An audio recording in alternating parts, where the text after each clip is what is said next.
You can buy a man's land. You can buy his cattle. You can even buy the respect of an entire town if your wallet's heavy enough.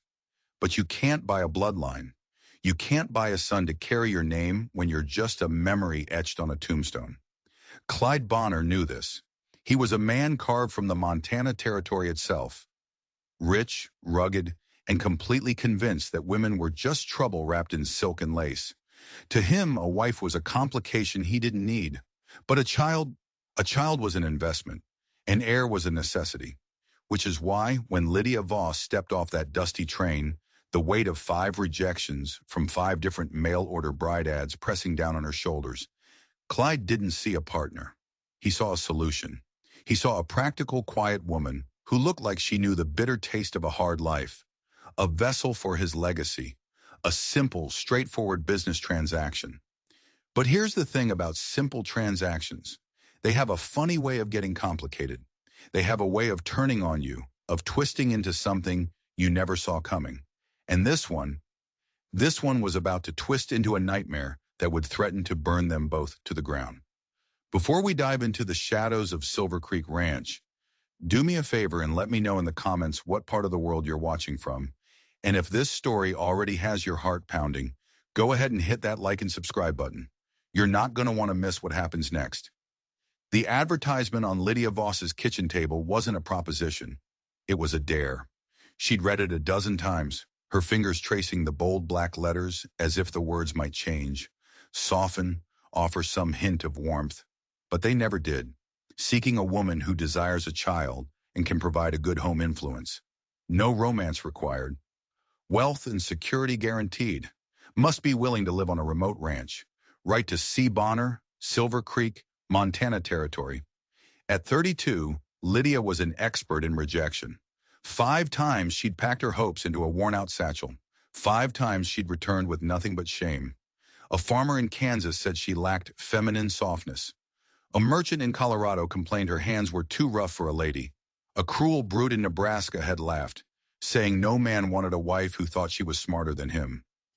Each rejection was a chisel, chipping away at her dream of a family until all that was left was a hollow, aching void. The children she taught at the one-room schoolhouse filled her days, their bright faces a constant, painful reminder of what she didn't have. She wanted the messy, beautiful chaos of a home, the sound of small feet on a wooden floor, the warmth of a little hand in hers, the word mama. This ad was different. No romance required. The words should have been an insult. Instead, they were a lifeline. No more pretending, no more trying to be softer, prettier, quieter than she was. This wasn't about love. It was about a child. That evening, she wrote her reply. It was as stark and honest as his advertisement. She was a teacher, 32, with strong morals and a desperate longing for a child. She required no affection, only respect, and the chance to be a mother. She sealed the letter before doubt could creep in, her hand trembling just slightly. 2 weeks crawled by. The silence was a familiar weight, another rejection she was steeling herself for. Then a telegram arrived.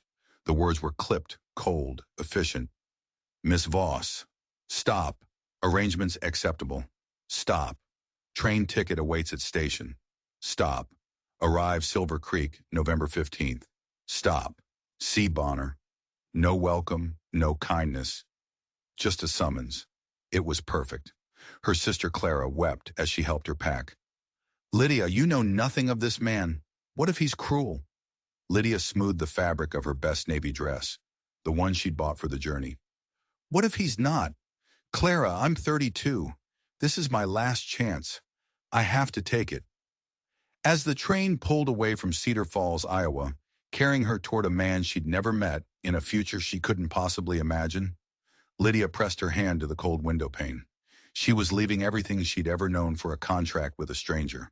It was the biggest gamble of her life, and as the familiar landscape blurred into an uncertain future, a cold knot of dread tightened in her stomach. She was trading her lonely life for a gilded cage, and she had a terrible feeling that the price of entry was going to be far higher than she'd ever imagined. Silver Creek wasn't a town. It was an outpost, a handful of wooden buildings clinging to the vast, empty prairie. As Lydia stepped onto the platform, her legs unsteady from the long journey, she scanned the faces in the crowd. A tall figure detached himself from the shadows of the depot. It had to be him, Clyde Bonner. He moved with an unnerving stillness, an aura of absolute control.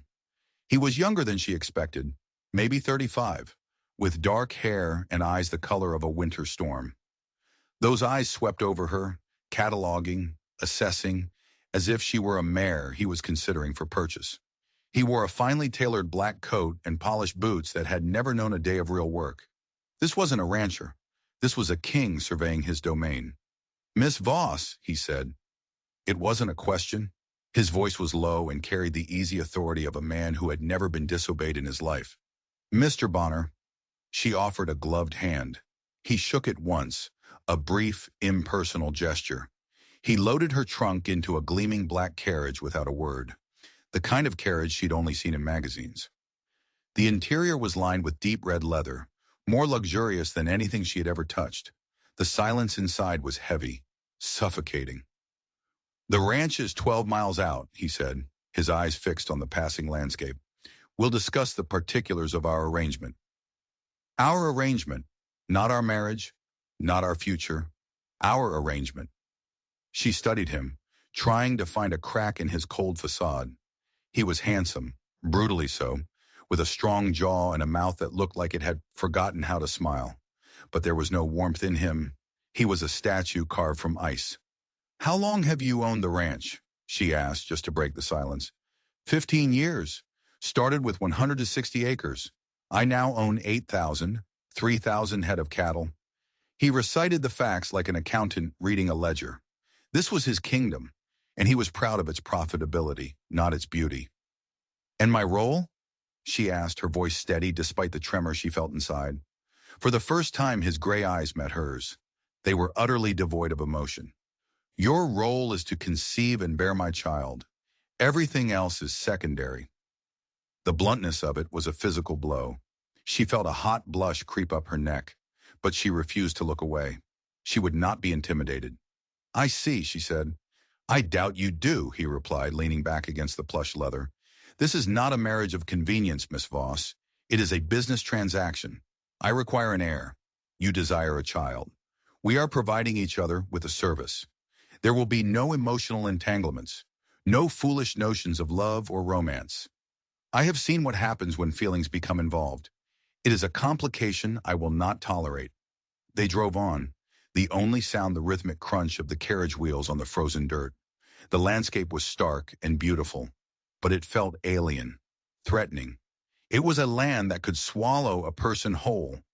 Suddenly he spoke again, his voice cutting through the silence. "Tell me about the other advertisements you answered." She froze. "How did you—" "I had you investigated thoroughly, Miss Voss, before I sent the ticket." His gaze was sharp, penetrating. "Principal Harrison was quite candid about your disappointments." Humiliation burned in her chest. He knew. He knew about all her failures, her desperation. He had chosen her not for her strengths, but for her weakness. Because a desperate woman wouldn't ask for more than he was willing to give. "Your past proves you are practical," he continued, as if reading her mind. "You're not looking for a fairy tale. That suits my purposes perfectly." Just then, they crested a hill, and Lydia gasped. Below them, spread across a massive valley, was the Bonner Ranch. It was breathtaking. The main house was a 2-story white mansion, surrounded by barns, corrals, and bunkhouses. It was a self-contained empire. "It's magnificent," she whispered. "It's profitable," he corrected, his voice flat. "Beauty is incidental." As they pulled up to the front steps, a woman in a severe black dress appeared. She was around 50, with sharp eyes that seemed to miss nothing. This was Pearl Haskins, the housekeeper. She looked Lydia up and down with an expression of open disdain. "Mrs. Haskins will show you to your room," Clyde said, already turning to walk away toward a separate entrance. "Dinner is at 7, sharp." And then he was gone. Lydia was left on the porch with the housekeeper, who was staring at her as if she were something unpleasant she'd found on the bottom of her shoe. "Well then," Pearl said, her voice thin and sharp as a needle, "you're finally here. Come along." Let's get you settled." The way she said settled made it sound like a threat, and Lydia realized with a jolt that Clyde wasn't the only person she'd have to contend with in this cold, imposing house. She had just walked into a cage, and the housekeeper held one of the keys. The inside of the house was a palace of dark wood and polished floors. It was beautiful, but it felt cold, unlived in. It was a museum, not a home. Pearl led her up a grand staircase, her footsteps echoing in the cavernous silence. "This is your room," Pearl announced, swinging open a door. Lydia's breath caught in her throat. The room was larger than her entire house back in Iowa. A massive four-poster bed draped in silk dominated the space. A wardrobe, a dressing table, a comfortable reading chair by a window that overlooked the vast empty pastures. "It's beautiful," Lydia murmured, her fingers brushing against the cool silk of the bedspread. Pearl let out a short, sharp sound that might have been a laugh. "Mr. Bonner doesn't do anything by half measures." She strode to the wardrobe and threw open the doors, revealing a stunning collection of dresses, gowns, and daywear. "He had these made for you in Denver, based on the measurements from your letter. Can't have you walking around in your drab little schoolmarm clothes. Not when you're carrying his child." The words hung in the air, clinical and cruel. His woman, his child. She was a broodmare, and this was her gilded stall. "Dinner is at 7, Pearl repeated, her hand on the doorknob. "Don't be late. Mr. Bonner despises tardiness." She paused, her sharp eyes fixing on Lydia. "He despises a lot of things. You do well to remember that." The door clicked shut, leaving Lydia alone in the opulent, silent room. She sank into the reading chair, her body trembling. Through the window she could see the cowboys in the corral, their movements fluid and confident.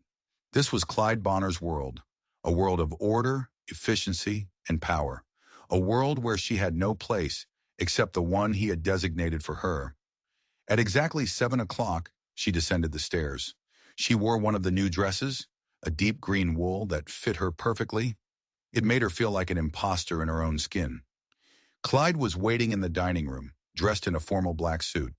He rose as she entered, his gray eyes sweeping over her, with that same unnerving, appraising gaze. "The dress suits you," he said. It wasn't a compliment. It was a statement of fact, an approval of his purchase. The meal was served on fine china, with crystal glasses that sparkled in the candlelight. They ate in near total silence. It wasn't a companionable silence. It was a void, filled with everything that was unsaid between them. After Pearl cleared the dishes, Clyde leaned back, steepling his fingers. His eyes were like chips of granite. "Now," he said, his voice flat and final, "we discuss the terms." His study was like the man himself, cold, imposing, and built to intimidate. Dark wood paneling, hunting trophies on the walls, and a massive oak desk that served as a barricade. Behind it hung a portrait of a stern-faced man who was an older, crueler version of Clyde. His father, she presumed, watching over the proceedings with ghostly disapproval. Clyde poured himself a whiskey from a crystal decanter. He didn't offer her one. "I believe in clarity," he began, taking a seat behind the desk. "It prevents complications." He opened a heavy, leather-bound ledger. "We will establish the rules of our arrangement now." He spoke as if he were dictating a business contract, his voice devoid of any warmth or humanity. "First, your primary and only obligation is to conceive my child. A son is preferable." Lydia flinched but said nothing. "Second, you will follow the doctor's instructions to the letter. No arguments." She nodded, her hands clenched in her lap. "Third, you will not, under any circumstances, involve yourself in the business of this ranch. Your sphere is this house, and eventually the nursery." "I'm quite good with numbers," she interjected, a spark of defiance flashing within her. "I managed my school's budget for—" "I'm sure you did," he cut her off, his tone dripping with condescension. "This ranch, however, is not a schoolhouse. The decisions I make here are complex. I do not require your assistance." The humiliation was a physical thing, a hot stone in her gut. "Fourth," he continued, making a note in his ledger, "you will receive a monthly allowance of $50. Pearl will handle all other household expenditures." It was a generous sum, but the way he said it made her feel like a kept woman. Fifth, there will be no correspondence with any male acquaintances. I will not risk any confusion regarding paternity. I have no male acquaintances to write to, she said, her voice barely a whisper. Good, he said, not looking up. Keep it that way. He paused, his pen hovering over the page. And seventh, the intimate aspect of our arrangement will commence tonight.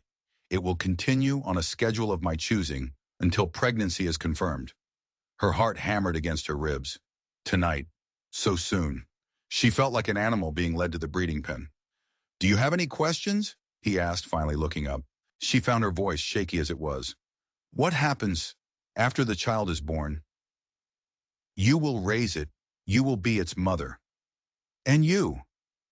I will be its father. A cold fear, sharp and sudden, pierced through her. And what if you decide to marry someone else? Someone more suitable? For the first time, a flicker of something, pain, anger, crossed his face. His jaw tightened. I will not marry again. Again. He had been married before. The thought sent a shockwave through her. What happened to his wife? My personal history, he said, his voice dropping to a low, dangerous tone, is not your concern. Is that understood? Yes, she whispered. One last thing, he said as she stood to leave. I value discretion. What happens in this house? What happens between us stays between us. No letters to your sister, no confidences with the servants. Am I clear? Perfectly. She was almost at the door when his voice stopped her. Miss Voss. She turned.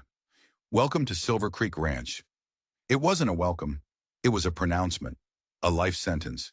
She had made her bed, a luxurious, silk-draped bed in a cold, empty mansion, and now she had to lie in it, with him. The days that followed were a blur of suffocating routine. Breakfast at 7 in silence, lunches alone, dinners at 7 in silence. Pearl watched her every move, her eyes cold and judgmental. The other servants treated her like a ghost, polite but distant. She was a prisoner in a palace, with nothing to do but wait for his nightly visits. He came to her room 3 times a week, always late, always after the house was dark and silent. He never spoke. He would perform his duty with a cold, mechanical efficiency that left her feeling hollowed out, used. He would touch her body, but he never touched her. There was no tenderness, no passion. It was a transaction, an act of will, not desire. She would lie there in the darkness after he left, the scent of him still on the sheets, and she would weep. Not for the lack of romance, she hadn't expected that, but for the utter lack of humanity. She was nothing to him but a means to an end. One night, unable to sleep, she wandered downstairs to the kitchen, hoping a glass of warm milk might calm her racing thoughts. The house was eerily silent, bathed in the pale, ghostly light of a full moon. As she entered the kitchen, she saw a figure standing by the window, silhouetted against the glass. It was Clyde. He was holding a glass of whiskey, staring out at the snow-covered landscape.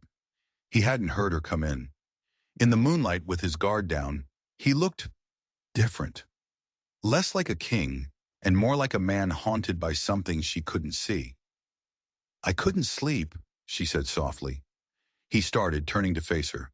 The carefully constructed mask was gone. In his eyes she saw a flash of raw loneliness, so profound it stole her breath. Neither could I, he said, his voice rough. Does the whiskey help? Not often. His gaze moved over her, lingering on her face. For the first time he was truly seeing her, not just the solution to his problem. What were you seeking? Warm milk, she said. My mother used to say it helped with restless thoughts. And do you have restless thoughts, Miss Voss? The way he said her name was different, softer, almost a caress. She decided to be brave. Sometimes. About what? About you, she admitted, her heart pounding. I wonder what you were like. Before you decided emotions were a complication. Something shattered in his expression. The mask cracked, and she saw the wounded man beneath. You shouldn't wonder about such things. Shouldn't I? She pressed, stepping closer. We are engaged in the most intimate act 2 people can share. Yet I know nothing about you. He was silent for a long moment. Then he let out a harsh breath. What do you want to know? You were married before. His jaw clenched. Yes. What happened to her? He stared out the window, his voice barely a whisper. She left. 2 words, but they held a universe of pain. Why? Because I wasn't enough, he said, the admission raw, torn from him. Because this life was too quiet, too lonely. Because I could give her everything she wanted except the one thing she craved. Romance, excitement, a fantasy. So you decided to never risk that again? She said softly. I decided, he corrected, turning to face her, his eyes blazing with a sudden, fierce intensity, to be honest about what I could offer. They stood there, caught in the moonlight, the silence crackling with a new dangerous energy. She saw him then, not as her captor, but as another prisoner, trapped by his own past. She was a fool, Lydia whispered. He looked startled. What? Your wife. She was a fool to leave all this. To leave you. A strange light flickered in his eyes. You don't know what you're talking about. Don't I? She took another step, closing the distance between them until she could feel the heat radiating from his body. I see a man who built an empire from nothing, a man who is fair to his workers, a man who stocks his library with poetry, who chose these beautiful clothes for me, who touches me with care, even when he pretends he feels nothing. Lydia, her name on his lips was a warning, but she didn't stop. A woman who had all that and still wanted more. She didn't deserve you. He stared at her, his control unraveling. The businessman was gone. In his place was a man, raw and unguarded. You should go back to your room, he said, his voice strained. Should I? She challenged, her gaze locked with his. Yes, he grated out. Before we both do something, we'll regret. But he didn't move, and neither did she. The space between them was electric, charged with a tension that had been building for weeks. What if I don't want to go? She whispered. His breath hitched. For a second, she thought he would push her away, retreat back into his fortress of ice. Instead, he took a step forward. His face was a mask of torment and desire. He looked at her as if he were a starving man, and she was a feast. His voice was a low, rough growl, a sound that came from deep within his chest. I want some sugar, he said, the words a guttural admission of need. So I'm having you, tonight. And then his mouth was on hers. This wasn't like the cold, passionless encounters in her bedroom. This was a storm, a claiming, a desperate, hungry kiss that tasted of whiskey and loneliness, and a need so profound it shattered her. She melted against him, her hands fisting in his shirt as he backed her against the cold kitchen wall. You want to know what I was like before? He muttered against her skin, his lips tracing a trail of fire down her throat. This is what I was like. This is what she couldn't handle. His hands were everywhere, urgent and desperate, learning the shape of her as if he had been blind and could suddenly see. She wasn't an arrangement, she wasn't a vessel.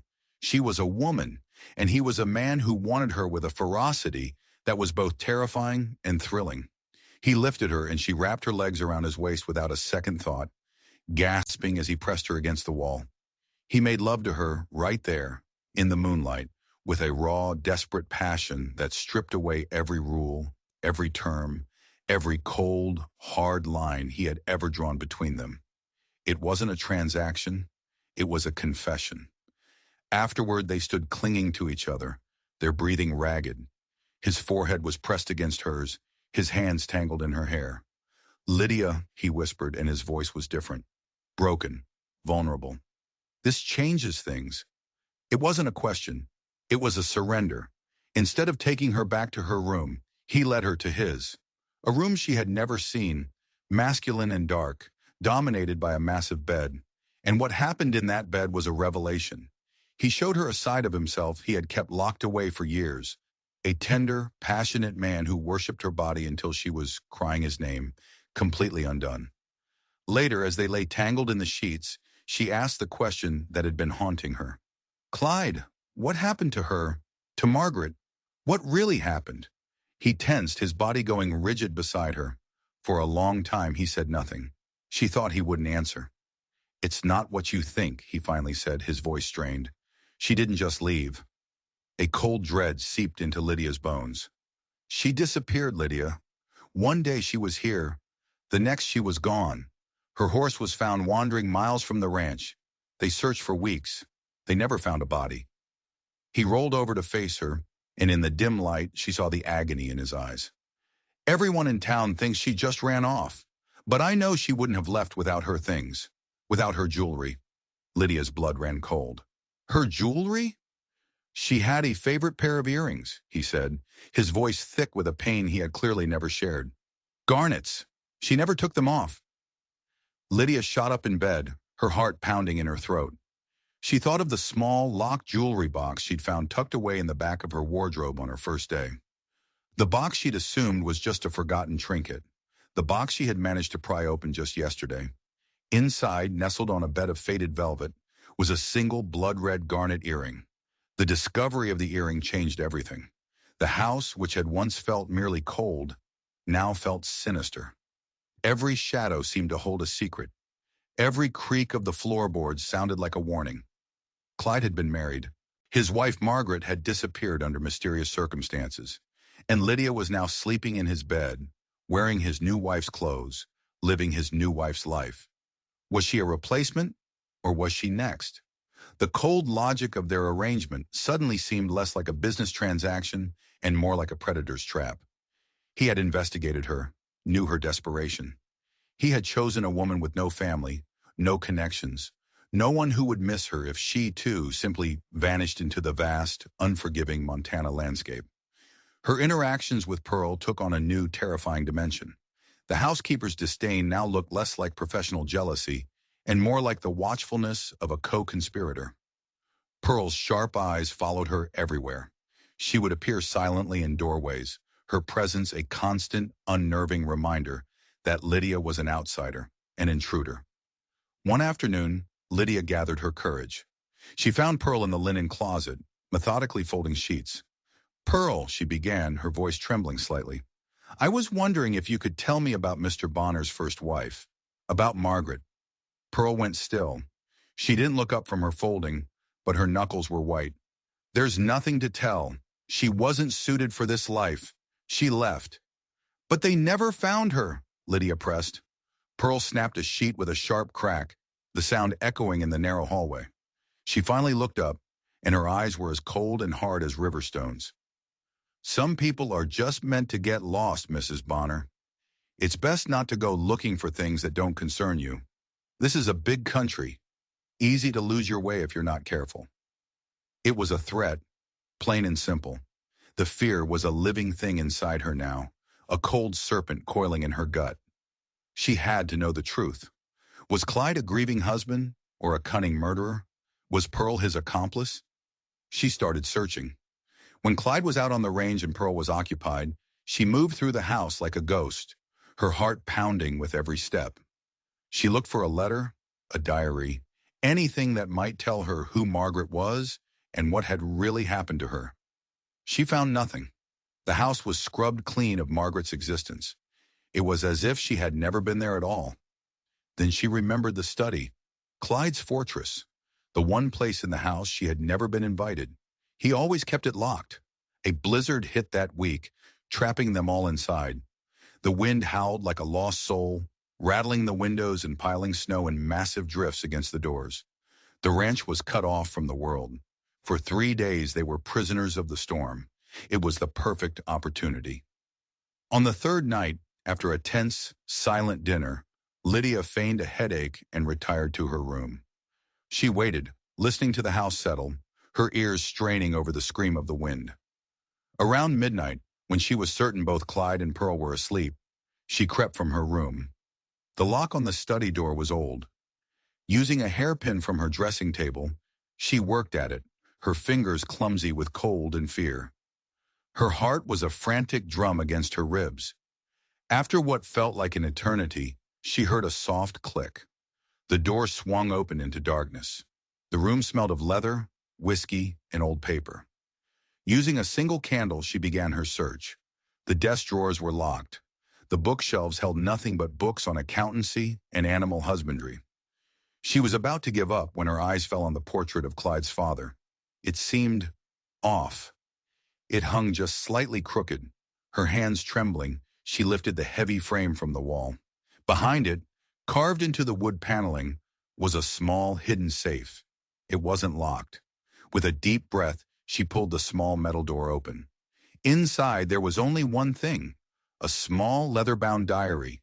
The inscription on the first page read, "Margaret Bonner, her private thoughts." Lydia sank to the floor, her candle flickering, and began to read.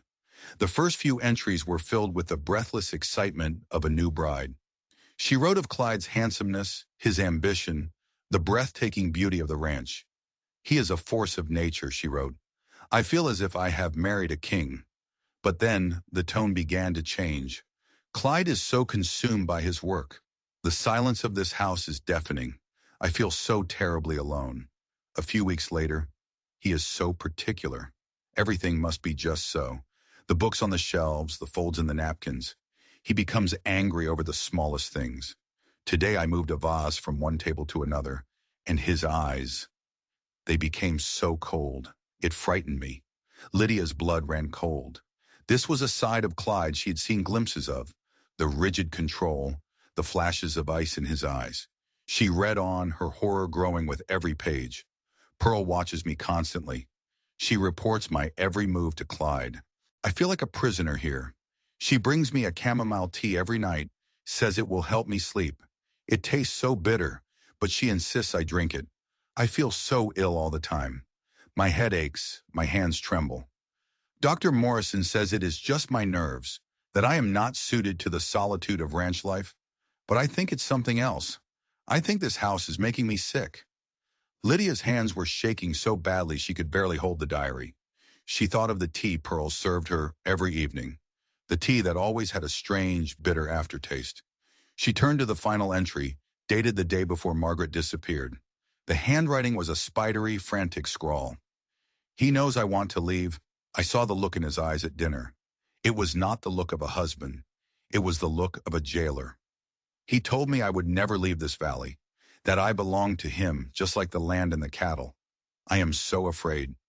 I think he means to kill me. If I disappear, know that it was not an accident.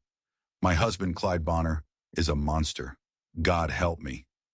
Lydia slammed the diary shut, her breath coming in ragged gasps. It was all there. The control, the isolation, the threats. Pearl, the ever-watchful spy, the mysterious illness. Clyde wasn't a grieving husband. He was a monster, a cold, calculating killer who had disposed of one inconvenient wife and had now acquired another. And she was trapped. The blizzard raged outside, her only escape cut off. She was locked in a house with her own murderer. Suddenly she heard a sound from the hallway, a floorboard creaking under a heavy tread. He was coming. Her heart leaped into her throat. She scrambled to her feet, shoving the diary back into the safe and struggling to replace the heavy portrait. But it was too late. The study door swung open. Clyde stood there, a lamp held aloft in his hand. His face was a mask of shadows and fury. His eyes fell on the diary in her hands, then to the open safe behind the crooked portrait. The silence was absolute, broken only by the howling of the wind.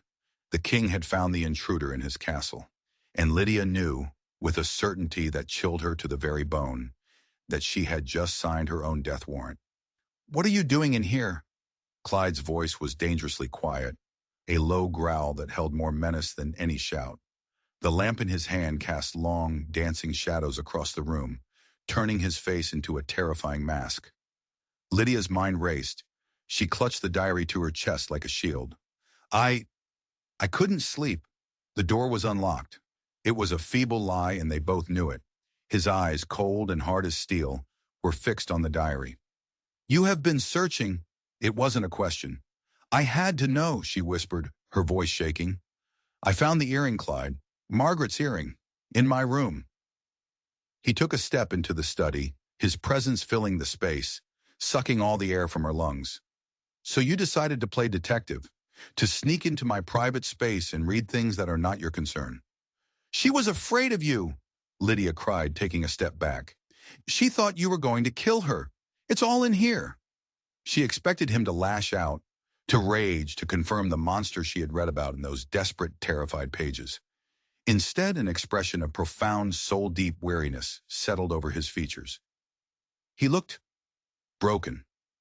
"Give me the diary, Lydia," he said, his voice raw with an emotion she couldn't name. "No," she said, clutching it tighter. "This is proof." "Proof of what?" he asked, his voice laced with a bitterness that startled her. "Proof that my wife was losing her mind? Proof that she was descending into a paranoid fantasy that I was powerless to stop?" Lydia stared at him, confused. This wasn't the reaction of a murderer caught in the act. "She wasn't losing her mind," Lydia insisted. "She was being poisoned. The tea, Pearl's tea, it made her sick. It's making me sick." Clyde's face went pale. "What are you talking about?" "The bitter taste," Lydia exclaimed. "Margaret wrote about it. I've tasted it too, every single night." He took another step closer, his eyes searching hers, a dawning horror in their gray depths. "Lydia, Margaret was ill, mentally ill. It ran in her family. Her father concealed it from me. The paranoia, the delusions, they grew worse over time. She convinced herself that I was her enemy, that Pearl was my spy. The diary." He ran a hand through his hair, his composure finally cracking. "It's a record of her sickness, not my cruelty." Lydia's certainty began to waver. Could he be telling the truth? Was the diary not a record of a crime, but a tragedy? "Why would you hide it?" she asked, her voice trembling. "To protect her memory," he said, his voice cracking. "I loved her, Lydia. I didn't want the world to know her as she was at the end. I wanted to remember the woman I married, not the frightened, delusional stranger she became." He sank into the chair behind his desk, burying his face in his hands. "When she disappeared, I let everyone believe she ran off. It was easier than admitting she might have wandered into the wilderness in a state of confusion and died out there, alone." The silence in the room was heavy with his grief. Lydia looked down at the diary in her hands. Who was she to believe? The terrified words of a dead woman, or the anguished confession of the man she was falling in love with? "Look at the last few pages," Clyde said, his voice muffled by his hands. "Look at the handwriting. Really look at it." Her hands shaking, Lydia opened the diary again. She flipped to the final, frantic entries. The writing was spidery, chaotic, but as she compared it to the earlier pages, she saw it. A subtle difference in the slant of the letters, the formation of the T's. It was close, but it wasn't the same. It was a forgery. Someone had faked the last entries. Someone had wanted to make sure that if the diary were ever found, it would paint Clyde as a monster. And there was only one other person in the house who could have done it. A floorboard creaked in the hallway. Both Lydia and Clyde looked up as the study door swung open wider. Pearl stood in the doorway, a silver tray in her hands. On the tray was a single cup of steaming tea. "I saw the light," she said, her voice smooth as silk. "I thought you might be chilled, Mrs. Bonner. I brought you your nightly tea." She stepped into the room, her sharp eyes darting from the diary in Lydia's hands to Clyde's stricken face. A slow, triumphant smile spread across her thin lips. "I see you've discovered our little secret," she said. The truth hit Lydia with the force of a physical blow. It wasn't Clyde. It was never Clyde. It had been Pearl all along. "What have you done?" Clyde whispered, rising slowly from his chair. "I did what was necessary," Pearl said, her voice dripping with venom. "This ranch should have been mine. My grandfather was a Bonner too. But your side of the family got everything. I've spent my life serving you, watching you build this empire on what should have been my birthright." She set the tray down on the desk, her movements calm, deliberate. Margaret was weak, a fragile little bird from the city, a few herbs in her tea, a few whispered suggestions in her ear. It was so easy to make her think she was going mad, so easy to make her believe her loving husband was a monster. "You drove her away," Clyde said, his voice shaking with a rage so profound it was almost silent. "I helped her leave," Pearl corrected with a chilling smile. "I packed her a bag, told her I'd help her escape you. I led her out into the blizzard myself. She never stood a chance. And her diary, she gestured to the book in Lydia's hands, was the perfect insurance policy.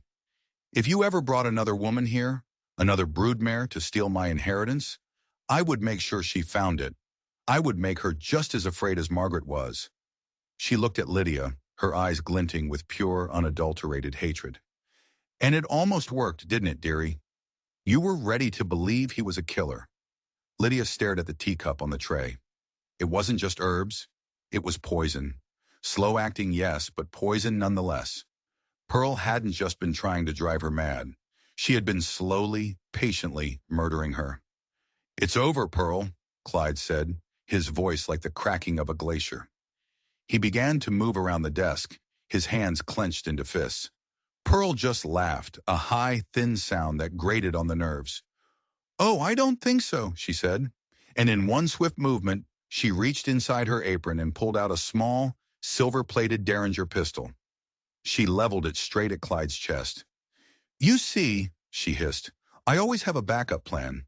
Now you will write a note, explaining how, in a fit of grief over your runaway wife, you took your own life, but not before silencing your new bride, who had discovered your terrible secret. It's quite poetic, don't you think? Clyde froze, his eyes locked on the pistol. Lydia's heart stopped. They were trapped. Pearl had thought of everything. She was going to kill them both, and the forged diary would be all the proof anyone needed to believe her story. The howling of the blizzard outside was the only sound. It was a funeral dirge for the two of them. Then Lydia did the only thing she could think of. She lunged forward, grabbing the tray from the desk, and threw the cup of scalding, hot, poisoned tea directly into Pearl's face. The housekeeper screamed, a sound of pure agony as the hot liquid seared her skin. She staggered back, momentarily blinded, her hands flying to her face. The Derringer went off with a deafening roar, the bullet burying itself harmlessly in the thick wood of the ceiling. In that split second of chaos, Clyde moved. He wasn't the cold businessman or the grieving husband anymore. He was the man who had tamed 8,000 acres of unforgiving wilderness. He launched himself across the room, tackling Pearl with the force of a grizzly bear. The pistol clattered to the floor as they crashed into a bookshelf, sending books flying everywhere. Lydia didn't hesitate. She scrambled for the gun, her fingers closing around the cool metal, just as Pearl shoved Clyde off her with surprising strength. The housekeeper's face was a horrifying mask of burns and fury. She scrambled to her feet and lunged for Lydia, but Lydia was ready. She raised the pistol, her hand steady, and pointed directly at Pearl's heart. It's over, Lydia said, her voice ringing with an authority she didn't know she possessed. Pearl froze, her eyes wide with disbelief and hatred. The fight was gone. Defeat settled over her like a shroud. The blizzard finally broke the next morning. The sun rose on a world that was silent, white, and clean. The sheriff from Silver Creek came and took Pearl away. She didn't struggle. She didn't say a word. She just stared at Clyde with empty, defeated eyes as they led her out of the house she had tried so desperately to claim. In the aftermath, a profound quiet settled over the ranch. The terrible secrets were out, laid bare in the harsh light of day. The ghosts that had haunted the hallways were finally gone. Clyde and Lydia stood in the study, the place where everything had nearly ended. The portrait of his father was still crooked on the wall. The overturned books were still scattered across the floor. I was so wrong, Lydia, Clyde said, his voice hoarse. I let my bitterness over what I thought Margaret did turn me into a man I don't recognize. I built walls so high I couldn't see the truth right in front of me. I almost let her kill you. She almost killed us both, Lydia corrected softly. She stepped toward him, taking his hands in hers. They were cold as ice. It wasn't your fault, Clyde. You were a victim, too. He looked at her, and for the first time all the walls were gone. His gray eyes were filled with a raw, unguarded vulnerability. I brought you here as part of a business deal, a cold, practical arrangement. I treated you like property. And I agreed to it, she reminded him. We were two lonely people, doing what we thought we had to do to survive. He pulled her into his arms, holding her so tightly she could barely breathe. He buried his face in her hair, and she felt a shudder run through his powerful frame. I don't want an arrangement anymore, Lydia. I don't want a contract. I want a wife. A partner. A real one.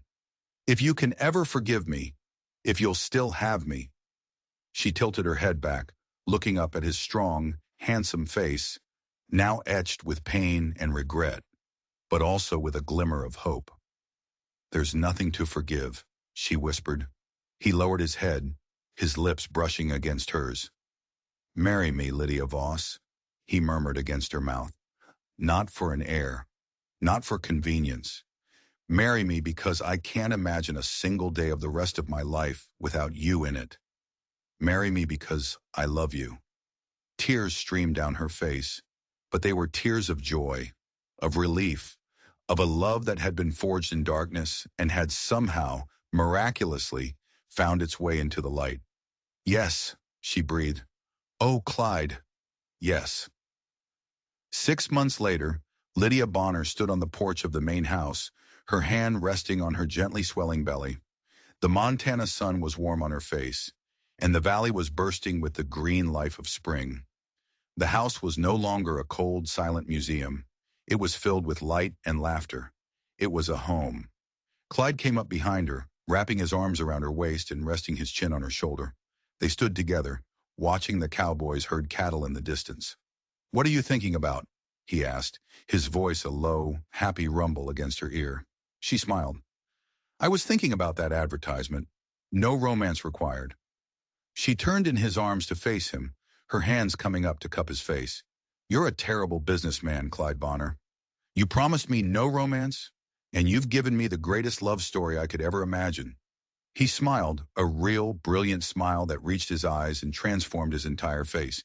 He leaned down and kissed her, a long, slow kiss filled with all the promises of the tomorrows they would now share. They had started with a simple, practical arrangement, but life and love are rarely simple. They had been drawn together by necessity and then torn apart by lies and deception.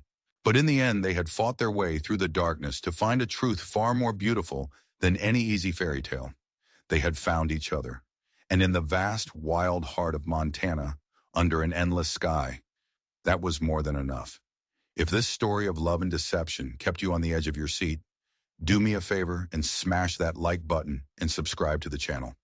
I've got a new story coming soon that you absolutely will not want to miss. Thanks for watching, and I'll see you in the next one.